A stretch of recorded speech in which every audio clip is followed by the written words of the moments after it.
Welcome to Insight, everyone. I'm Nnamdi Odipo, and Elizabeth Omori is here with me as well. Thank you so much for joining us on Insight this week. This episode would explore Nigeria's nuclear energy program and the application of atomic energy for identified peaceful uses. Elizabeth Omori would also be leading another conversation in another entirely different direction. Elizabeth? Well, we're taking a look at corporal punishment in our schools, and we will be interrogating issues surrounding this particular aspect of education, its impact on the students, pupil, and society, as well as the position of the law. I look forward to listening and watching that as well. Let's get started with the conversation.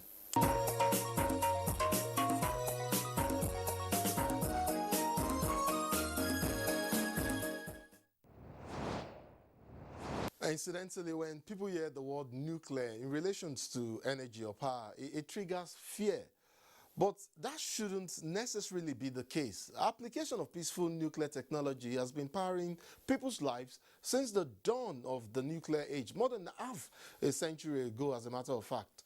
This is made possible because of a strong internationally accepted non-military treaty. Nigeria, of course, is in the league of countries developing peaceful uses of atomic energy to address modern challenges. The Nigerian Atomic Energy Commission is the coordinating agency of government, and I have the acting chairman of the commission, Professor Yusuf Aminu, join me here in the studio to explain some of the issues that we're concerned about. Welcome to Insight, Mr. Chairman. Thank you very much. Thank you very much for having me. How are you today, sir? Yeah, I'm good. I'm good. I'd like to inform the viewer that Nigeria was among the first countries to sign and ratify the 1968 Nuclear Non-Military Treaty. That's the Proliferation Treaty, as a matter of fact, and is therefore committed to using nuclear energy exclusively for peaceful purposes. Mr. Chairman, I haven't said that. I'd like for us to get to, we will get to talk about Nigeria's holistic nuclear energy program and its current deployment for peaceful purposes in key sectors, I beg your pardon. But I'd like for us to begin with one sector where Nigerians are most interested in. I know you're already guessing, I'm talking about power generation and the belief that nuclear energy is the answer to all of our power needs. We do know that nuclear power plants provide reliable electricity in about 30 countries, of course, thanks to, in part, to the Nuclear Non-Proliferation Treaty, which sets a framework for increasing access to peaceful uses of nuclear energy. I know that 2 sites have been selected for the project here in Nigeria. I'm not sure where and where. But where are we with regards to establishing and utilization of nuclear power plants in Nigeria? Thank you very much. I think this is a wonderful question.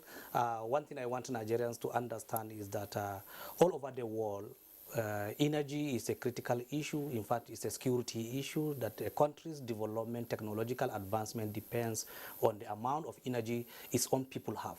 So access to energy is one of the major issues that every country strives to make sure that it's available to its citizens. Now, in Nigeria, we have different sources of energy. We are blessed with multifaceted sources of energy in Nigeria. Some countries are not having this opportunity because here in Nigeria, if you want to go into renewable energy, there's abundance of solar energy. If you want to go into gas, we have a lot of oil, gas in Nigeria. If you want to go into hydro, a lot of rivers, mighty rivers that can give us hydro energy.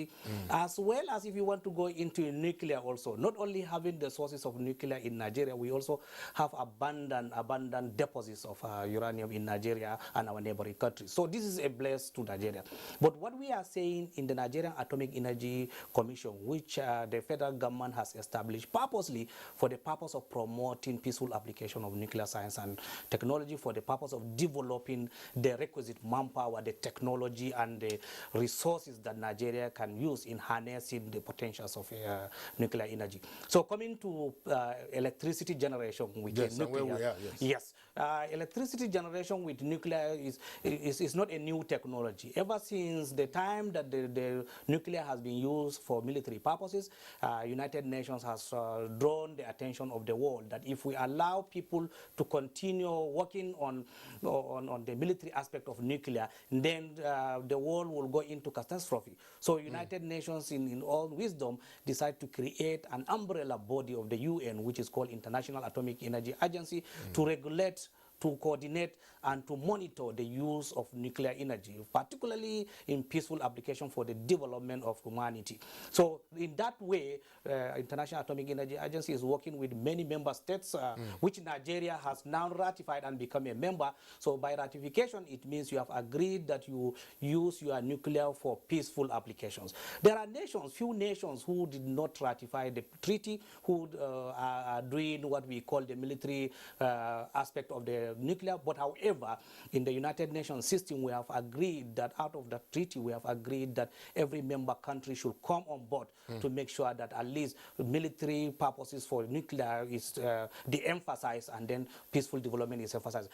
In that case, so many countries have started using nuclear for electricity generation. I must confess to you, most of the developing countries today, they have nuclear in their energy mix. Now, what we want to do in Nigeria, we want to create a basket of energy in Nigeria, a basket that consists of different aspects of the energy, from the renewable, from the gas, from the carbon emitting ones to the non-carbon emitting ones. You are aware that the climate change is a very big topic now in the world, and you are also aware that clean energy is being promoted in the world. So because of that, nuclear is one of the most cleanest energies you can ever get. So we want to introduce nuclear into the basket.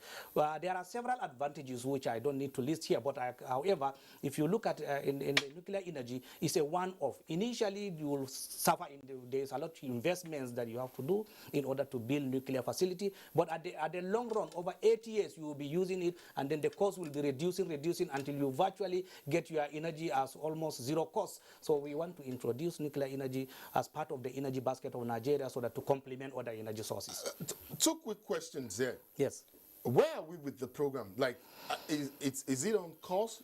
Yes. Where are we with the sites selected? Is work ongoing at the two sites? Yes. So now when Nigeria agreed to go to have nuclear as one of its own energy mix, we have now started working earnestly with all partner countries who have already have history of developing nuclear power plants, who have been operating. So we have considered Russia as one of the major players in this area. We'll come to the Nigerian-Russian collaboration with regards to that. So now what we do, we now said, okay, if we want to go into that, we have to identify potential sites. Okay. We have identified more than 10 potential sites as required by the international best practices and also as approved by International Atomic Energy Agency. So out of those 10 sites, we want to do what we call graded approach. The first thing we want to do is to find 2 sites and then try to start the building from the 2 sites. We were planning to start 2 units of 1,200 megawatts each, and then escalate it to 4 units of 1,000 megawatts each. But you can understand that before you have this kind of energy into our grid, there are certain things that need to be in place, like grid expansion and ability of the distribution. So the infrastructure is there. In order, again, apart from the grid infrastructure, we also need to have some nuclear infrastructure like human capital development, which we have to build capacity to be able to operate, maintain, and utilize these reactors over time. So there are other things also that we have to build industrial capacity and capability. Our industry is supposed to supply us with the required machineries, with the required tools to build this infrastructure. We don't want a situation whereby even casting of concrete, you have to bring somebody from outside. So these are the things that we want to do in infrastructure development before the first power plant construction starts. In responding to my question, Mr. Chairman, you've thrown a couple of variables into the mix. You've talked about, in fact, you said basket of clean energy sources. You referenced nuclear energy as perhaps one of the cleanest. Incidentally, in spite of the apparent and promising gains, not all Nigerians like the idea of nuclear energy. Some would say it has no place in a safe, clean, and sustainable future. We know nuclear energy is both expensive and dangerous. And just because nuclear pollution, and I mean radioactive waste, isn't visible, doesn't mean it's clean. Yeah, I think Nigerians need to know that our country has been utilizing nuclear technology since the 70s. To be precise, in 1976. We have created some centers of excellence for nuclear science and technology in Obafemi Awolowo University, and we have also created another one in Ahmadu Bello University, Zaria. So these two centers have grown from 1976 to become a veritable centers of excellence in nuclear science and technology. Today, Nigeria has a research reactor operating in the Center for Energy Research and Training in Zaria. Since 2003, 2004, it has been commissioned and it has been operating successfully, peacefully for research and development. A lot of postgraduate students were trained, a lot of material has been tested, soil fertility mapping, geochemical mapping, and also some mining activities, research in mining. And there are so many research activities that have been taking place in Zaria. And so people didn't know that we have already had experience in working with reactor. Some of us were trained as operators of the reactor. We grew to become the directors of the facility. So our training is on nuclear science and technology. So we already have capacity and capability already in the country. And it is those capacity and capability we want to leverage on to be able to build other facilities that can also harness the economy and the technology for socio-economic development of our country. So is that what you say to skeptics and critics who argue that nuclear plants are more expensive and take longer to build than the renewable energy sources like you mentioned earlier, like solar and wind? You see, most of the reasons why nuclear technology is so expensive, as they have been saying, is because it is one of the most regulated environment. And for instance, if you want to build a facility of nuclear, there are certain standards, internationally acceptable standards that you have to put in place. You remember the experiences of nuclear accidents in Chernobyl, in 3 Mile Island, in Japan of recently. Yeah, so those ones occasioned by natural disaster. So those one has now made the International Atomic Energy Agency and the international community to raise the bar for a nuclear power plant. And those bars were such that defense in depth, there are so many, whether it is an inherent, what we call passive also, and there are active safety systems. And those safety systems made it in such a way that you have what we call different levels of barriers, so that if there is a meltdown of the core, there will be no incident whereby material will be exposed to the environment. So, you know, those building of those barriers, and then they also create what we call additional expenses. So the cost of nuclear virtually is in the construction, where you have to put so many passive and active systems. The coolant system also, you have to put primary loops and secondary loops. The supply system you have to put an independent supply system in case the system. So there are so many things that we put in the design of a nuclear facility, so that we make sure that we have a safe material or safe facility to work with. So that is the cost. But I'm assuring you, when you put this cost at an initial stage, over time, the cost of the energy, because of the fuel that you use in generating the electricity, you find out that you recover the cost and virtually going into operating at zero cost of the facility. So that is the advantage. Initially, there is high cost, but later on with time, you find that it will start flattening and until it becomes a stable system that you can rely on. It doesn't depend on rainy season or dry season. It doesn't depend on whatever, but once you have it for the next 8 years, you will be operating this facility and giving you this. I know there are shortcomings, like the waste,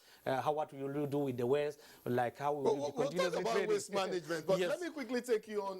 And moments ago, you talked about the two nuclear research centers founded under the auspices of the NAEC. And of course, you mentioned the Center for Energy Research and Development at Obafemi Awolowo University, and then there's also the Center for Energy Research and Training at Ahmadu Bello University in Zaria. These centers have mandates to conduct research and build the needed critical mass of indigenous nuclear expertise.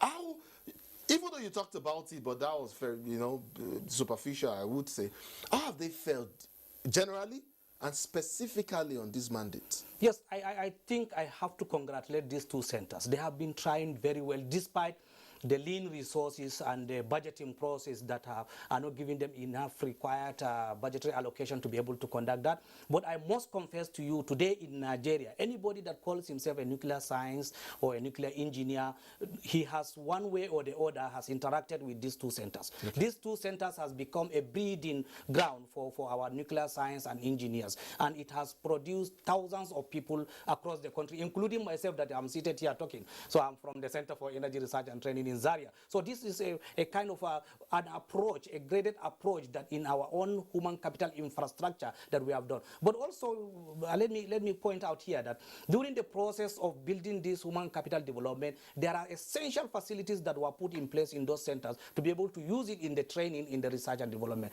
If you want to search now, for instance, most of the research output from Nigeria is coming from these two centers. The Tandem Accelerator in Obafemi Awolowo University has gone a long way in producing material scientists in the field of nuclear science and technology, and for some of them are renowned professors all over the world now in the field of nuclear science and technology. The same thing with Ahmadu Bello University Zaria. The center there also has produced a lot of postgraduate students, PhD holders, masters. Go across the country, whoever that said he is a nuclear physicist in any department of any university across the country, ask him, do you have anything to do with Ahmadu Bello University or Obafemi Awolowo University? He will tell you yes. In fact, the challenge even cut across the country, all over the world. If it is a Nigerian with this kind of background, he will tell you he has something to do with that. So these centers are performing optimal to an effort of increasing our human capital development. Great news, yes, I must say, yes. Great news. Let's move along now and talk to me about Nigerians' responsible deployment of nuclear science and technology for socio-economic development of the country. I know it has essential uses across multiple sectors. There's consumer products, foods and agriculture, industry, medicine and scientific research, even transportation and water resources, and of course not forgetting the environment. Am I ever more particularly interested in our current application for the purposes of food security, I beg your pardon, health and the environment? Please talk to me about these three key areas. Thank you very much. It's good that you have highlighted some of the things that we do in the peaceful application of nuclear science and technology. As I've said, Nigeria Atomic Energy Commission is an agency of government that promotes peaceful application of nuclear science and technology. Now, in the field of agriculture, for instance, we have what we call post-harvest losses, and in our country is promoting diversifying the economy and wants to produce more agricultural products, but we realize that the post-harvest losses are becoming another issue in our own effort on promoting agricultural products. Mr. President Muhammadu Buhari has given us mandate to see to it, to make sure that our agricultural products are exported and accepted in Europe. There was a case when some of our products went to Europe, and before they arrived, they decomposed and they were rejected. So we took up those challenges. We have a gamma irradiation facility that was built in our nuclear technology center here in Abuja at SHEDA, Science and Technology Complex there. That gamma irradiation facility has capacity and capability to irradiate food materials. So for instance, if you have a tomato or all the perishable yams and whatever, all you need is irradiate them, and by irradiating them with gamma irradiation, then it will not expand its own shelf life. So you can be able to export it, or you can be able to store it until another year comes, we consume it. So that is a strategy again. So our storage of post-harvest should be in such a way that we are now promoting it under irradiation of that irradiation was also peaceful to the consumer. It doesn't mean that if we irradiate a consumable material today, by the next week you cannot be able to eat it. You can still eat it and you can still export it. So, but what we do is we slow down the ripening, we slow down the decomposition, we ensure that it stays longer in the shelf, and also we do what we call pharmaceutical product sterilization with the gamma irradiation. Yeah. We do other sterilizations aspect that we have to do with the gamma irradiation. So there's a benefit to that. That is our contribution in the field of food security. Okay. We are sure that if we avoid post-harvest losses, we will be able to have a lot of products that can go around and can also be exported, and it is acceptable. Each of the irradiated material will have a certificate from us showing that this is a product that is irradiated and is safe, and the doses that we have irradiated with it, that is an added advantage in our effort to diversify the economy. Now let's go to the health. You remember Nigeria is one of the countries that had a lot of cancer burden, and in an effort to treat our cancer, in an effort to arrest the situation of cancer cuts across whether male or female. There are so many cases of cancers. So we thought, what are the things that are needed for treatment of cancer? It's either chemotherapy or radiotherapy. Now, chemotherapy is the use of the chemical to be able to take care of cancer, but the most efficient and speedy one is the radiotherapy, where you use radiation to be able to attack the cancer cells. Yes, so you target those cancer cells and be able to attack them with radiation. So that is one radiotherapy facilities are being developed across the country. We will so far have in Lagos University Hospital. We also have in Ibadan. We are building capacity in Ahmadu Bello University Teaching Hospital, and then Usman Danfodiyo University Sokoto. University of Benin also is there. So we have been trying to promote this, our teaching hospitals and a hospital, to be able to have these radiotherapy facilities that can be able to take care. In fact, I'm happy that even private universities are beginning to join into this kind of technology in their own teaching hospitals. They are building capacity and capability to be able to join in the radiotherapy. So this is using nuclear technology, which we are helping. I must confess to you that our effort and our thinking is that we want to regionalize these efforts. Okay. We want each of the geopolitical zone of Nigeria to be able to have at least one gamma irradiation facility, one radiotherapy facility, to be able to domesticate these technologies. We have started with a pilot program in Southwest. I'm happy to inform you that His Excellency Governor of Ekiti State has joined into it, and he has agreed to host the gamma irradiation facility for Southwest in his Ekiti knowledge zone. So that has given an impetus. We have already started talking with private companies that will join in the promotion of these activities. So discussions are on now. In fact, the project concept has already been built, and we have in fact discussed with ICRC, Infrastructural Concession and Regulatory Commission of Nigeria, to see how they can look at it. We have developed a project development team that will be able to, once we are successful with the Ekiti model, then all other regions of Nigeria will go into it model by model, and until we have these facilities closer to the people that can be able to help us in the treatment of cancer, in the post-harvest losses. Let's quickly talk about the environment. Then the environment. Yes. Now in the environment, you know, even though I'd like pollution. to come back to health and take you up on an issue later, but let's quickly talk about the environmental pollution. You know, there are certain things, pollution, determination of pollution, control of pollution. Well, of the most important ones is the nuisance of plastics. There's a program now that has been developed in such a way that you can be able to decompose plastics. Okay. In fact, International Atomic Energy Agency has now rolled out a project on plastic. Is it recycling? Well, you can call it recycling, but what we are calling it is the decomposing of plastics into materials that are usable. So using the irradiation. Now you can irradiate the plastic, and then they will be able to convert them from the non-degradable to a degradable components, which you can also put back into the system for a useful one. So that aspect also we are developing it, and I think once we do that in Nigeria today, the plastic bottles, the plastic bags, there are so many of them that are contaminating our environment. That is one aspect. On other pollution monitoring, pollution control, all these ones, they're using nuclear techniques. You can be able to do that in Nigeria. So I think this also is a key applications of nuclear science and technology for socio-economic development. These are all peaceful, for peaceful purposes. For peaceful purposes. You know, it's quite interesting how nuclear technologies, and like I said, we'll go back to the issue of health and you know how useful they are in the health sectors. And yes, you have talked about that. I know you mentioned a few cases, like the cancer case that you made reference to. Yeah. You know, there are also very simple. I was just taking a look at it. It's like the X-ray machine. Yeah.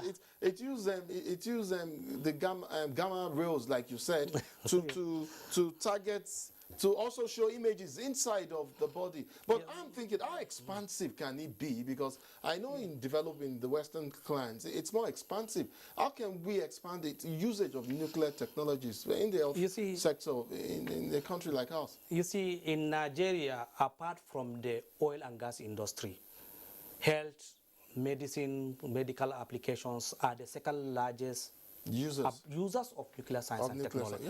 The oil industry, they use it in well logging, in oil exploration and whatever. So I don't want to discuss that fact, but I want to inform you that When you go to hospital, you see X-ray machines, you see CT scans, you see mammographies. You don't know that they use nuclear technology. And people will tell you that, no, we don't need You nuclear mentioned technology. even for simple sterilization of some equipment. Yes. So it's they will tell nuclear you technology. Yes, and they will tell you they don't want nuclear in Nigeria. Oh, we don't want but they didn't know nuclear is in their background. so if you look at it, I will give you one major example. Today in the whole of West Africa, in fact in the whole of Africa, it is only in South Africa now we get supply of radio tracers. Radio tracers are materials that are required for medical purposes. Iodine, technetium, molybdenum, you heard about them. They are the ones that are injected into the body of a human, and it will now show where there are tumors, where there are cancer problems. So those ones are easier to diagnose a patient. But it is only in South Africa they produce it. Why? Because we don't have a reactor that will produce these radioisotopes. And the problem of radioisotope, if you produce it, is a short-lived material, which if you didn't transport it quickly, it will decay before it even reaches the patient. Now, so in Nigeria, we said, why not we have a facility, a reactor that can be able to produce that? That's why we embark on another project called Multipurpose Research Reactor Project. In that Multipurpose Research Reactor, it's a 10 megawatts reactor, which can produce radioisotope not only for Nigeria, but for the whole of West Africa, since there is no reactor that is producing that in the whole of West Africa. So the market is so huge. Egypt has made attempt to produce radioisotope using their own Egyptian second research reactor, but then the target is giving them challenges up to now, so which it has not also gone commercial. So you see, from the West African up to the Northern African into the Central Africa, we can dominate the market and export. So it is a huge potential, not only curing our people, but also making another investment for the country. So the Nigeria Atomic Energy Commission has also been talking with the other governments and other countries and other investors to see how this facility can come up. We want to site it in Abuja here because of access of airport, access of logistics. So from Abuja, you can travel to any part of Nigeria. You can also travel to any part of the world. So that also we want to make it strategically to locate the facility here so that we can be able to contribute again to the economy of their country. We're fast losing time, and there are a couple of questions I would like for you to take on. But let's just get along very quickly. And I know we have a collaboration with the Russian government. You referenced that earlier with regards to peaceful application of nuclear technologies. Where are we with that? And are we making headway, and in what areas or what sectors? Yeah, thank you very much. I think Federal Republic of Russia is one country that has been supporting Nigeria very well in the development of its nuclear science and technology. I must confess to you that way back into 2010 or thereabout, we have started talking with Russian Federation on how they can support us in developing our nuclear science and technology. And of recent, Mr. President, President Muhammadu Buhari has visited Federal Republic of Russia, and then in Russian Federation, he discussed with President Putin, and one of the things that they have discussed is how they can support Nigeria in development of its nuclear science and technology. Now, for us to have support from the Russian Federation, we first signed what we call a general multi-purpose agreement that they will support Nigeria in development of nuclear science and technology, and then we go into specific on supporting us for the design, construction, commissioning and decommissioning of a nuclear power plant in Nigeria. The other one is on the multi-purpose research reactor complex. So all these agreements were there. Then we move into the next stage, which after Mr. President came back from Russia, we move into the next stage by having a joint coordination committee between Nigeria and Russia in order to see how the peaceful application of nuclear science and technology can be promoted. And that one has culminated into inauguration of the joint coordination committee between Russian Federation and Nigeria representative. The Russian Atomic Energy Commission has come to Nigeria, and they have now visited Nigeria, and together the federal government through the office of the secretary to the government of the federation, Mr. Boss Mustafa has inaugurated the committee, and the committee has started working. And part of the thing that we have started working on is to see if we can have technical committees, which we call joint working groups. Those are technical working groups in the different fields, in the nuclear infrastructure, in the human capital development, in the regulatory framework, in the contracting and financing scheme. So all these technical working groups, we have drawn to competent Nigerian Nigerians from different ministries, parastatals, and NDS who have one thing to do with that kind of working group, so that they are now working together. We have integrated the working groups, so they are working to bring up a position paper for Nigeria, and so that position paper will be submitted to the Joint Coordination Committee, and then we will discuss, and we will tell the Russian, this is what Nigeria feel about the contracting, for instance, and financing scheme. Do we need to have a bill, operate and transfer? What kind of finance scheme are we thinking of? In the design, what kind of reactor are we thinking of? What the capacity, this? And then in the infrastructure, what are the nuclear infrastructure we need to have in place before the reactors start coming up? So all these technical working groups are working to determine that. We want to avoid a situation whereby you can have an agreement with a country, and then that agreement is standing on a loose base, without the backing of the federal government, or without our Federal Ministry of Justice or Federal Ministry of Foreign Affairs looking at it and interacting with them and agreeing to that. So all these ministries that I'm talking about, they are part of it. In fact, ICRC, Infrastructure Concession Regulatory Commission, is also part of the working groups. So holistically, we want to make sure that Nigeria get value from what we are embarking on. And finally, because we're totally out of time, yes, I need, just before I let you go, I need to get reassurances in 3 key areas, and I would like for your responses to be as brief as possible. First, I would like to know, to get reassurances, that Nigeria's nuclear power plant program encapsulates strategic plans for power plant safety. That's one. Yes. Then 2, I'd like to know, these reactors, I mean, does our plan also encapsulate protecting reactors from natural disasters and from external aggressions? Yes. And 3, do we have a long-term and sustainable plan for management of waste, nuclear waste? Yes. So first, our reactors, the plan was that the reactors are going to be built, operated by Nigerians, and the Russian Federation agreed to be able to help us to ensure from the start to the end that all safety issues are taken into place. The design is going to incorporate the safety aspects that I've said. In fact, it is going to be an overkill design, where you put what we call passive systems that can be able to be redundant in case something happens. Then step 2, we are protection from natural disasters and external aggression. Yes, we are going to talk about protection from natural disasters. Experiences from international community made it in such a way that not only category 7 earthquake, which also is not happening in Nigeria, but reactors are going to be built beyond design. Beyond design meaning that you have to put extra efforts in making sure that even if it is category 10, that reactor can withstand. Other environmental, apart from the earthquake, other flooding, other issues of attack from terrorism and other things, all these are encapsulated into the design to make sure that this. Then the long term is that from for management arising from you nuclear. See, in nuclear technology, it is only the technology that the day you are commissioning is the day that you plan for decommissioning. So, when you come to decommission a power plant or a research reactor, it is very expensive. So what we do is that in the money that you are generating during electricity generation, there are some savings you have to keep for decommissioning. Also, there is an agreement between us and the vendor that all the waste that are going to come up from that will be repatriated back to the vendor country. So Nigeria doesn't need to worry much about how do we do with the waste, because agreement is there for them to repatriate back the waste and then be able to do what we call recycling of the waste into another new generation of fuels. Professor Ahmed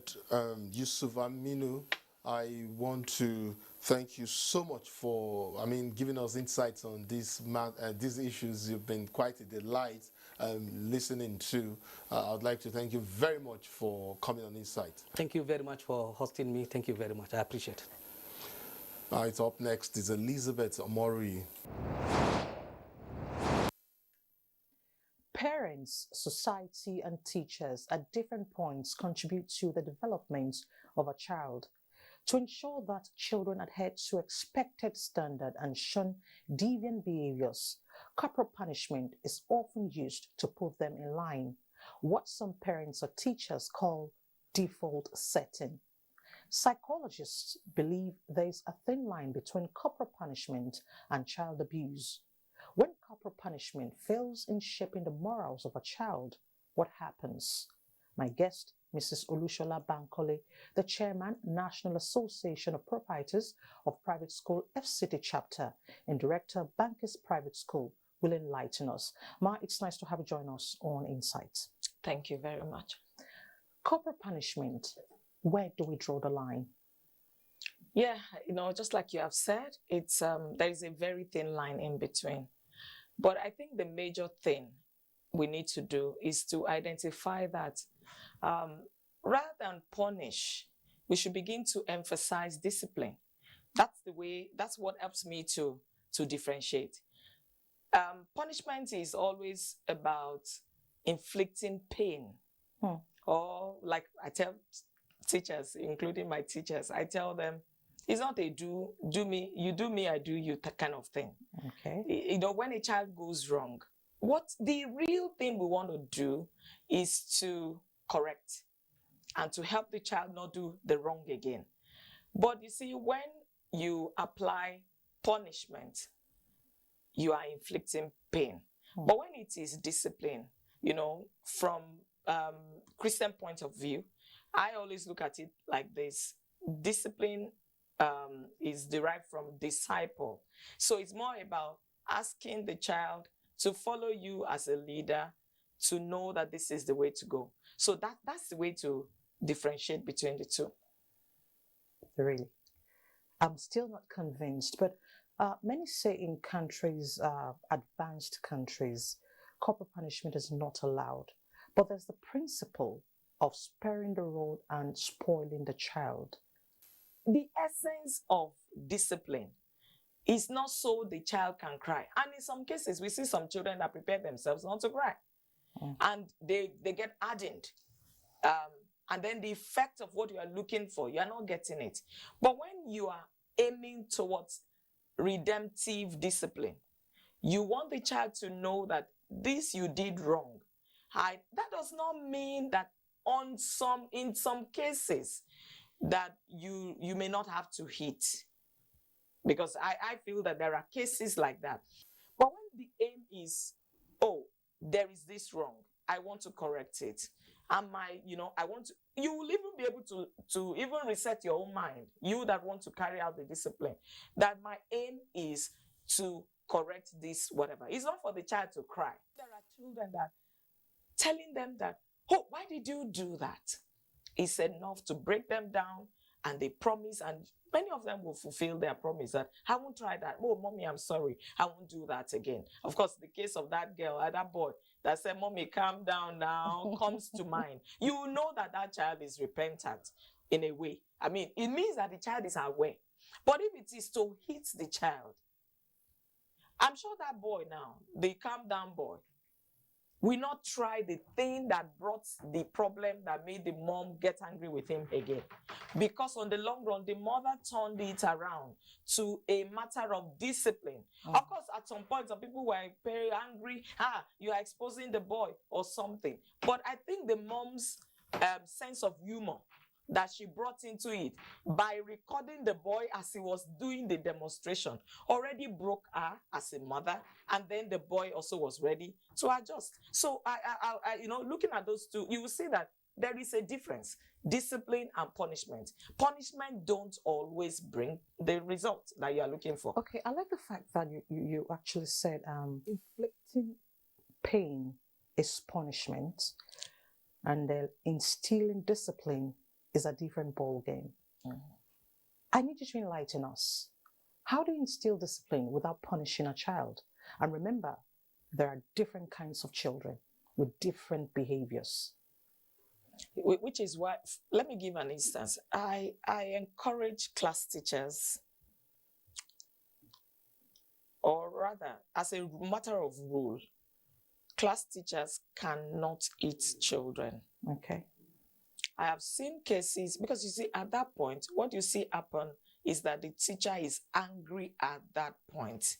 So the discipline that the teacher wants to carry out, you won't be able to carry it out. But when somebody else comes in, usually maybe the head of department or the principal in the school or the head teacher, who will listen to what happened on both sides, it's likely that that person will be able to have a better sense of judgment. Okay. Rather than a teacher, you did this wrong, pwa, ba, ba, ba. One, the child is not likely going to even change. And most children, if we also revert back when we were younger, right? Let me see, we're still young because I'm still a youth. You know, we will see that, you know, the discipline method or punishment, what our parents then were used to, most of them is, oh, get a cane, hit, slap, bam. You know, that's where the resetting thing came up. When you have children who have been prepared to believe that until you see the cane, you don't do the right thing. Those ones, you may need to bring it out to let them know. But there are so many children, which is why we need to even reorientate ourselves as a nation, as individuals, as parents. We need to have a mindset change. In the past, way back, I also used to think, yes, when you cane, you'll be afraid, you won't want to go. But I've seen a lot of children asking them to go see the principal. It's enough to bring. At a point, I remember some time ago, some years back, I had this board in my office. I call it red board.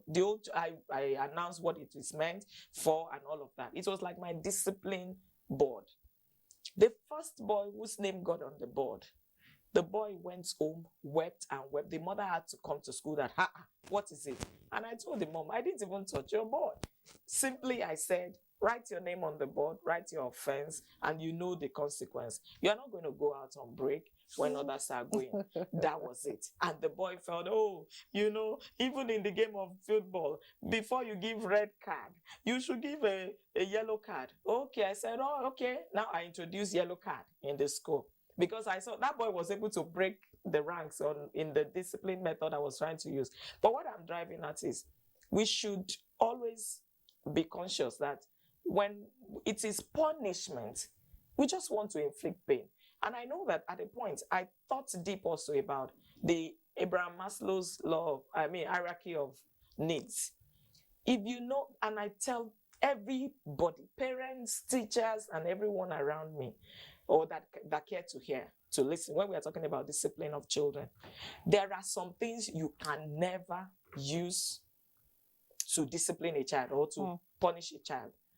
Food, water, using the toilet, for instance. When some people will say, no, I want to ease myself, and the teacher says, no, you're not going anywhere. You know, when we talk about inflicting, it's like being deliberate to terrorize.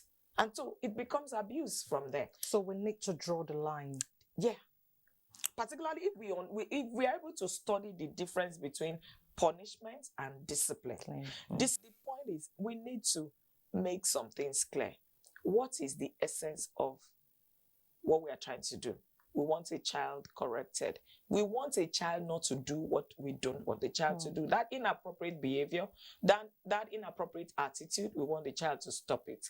And there are ways to go about it. Sometimes the reason why some children may still be caned is because I think they've been wired like that.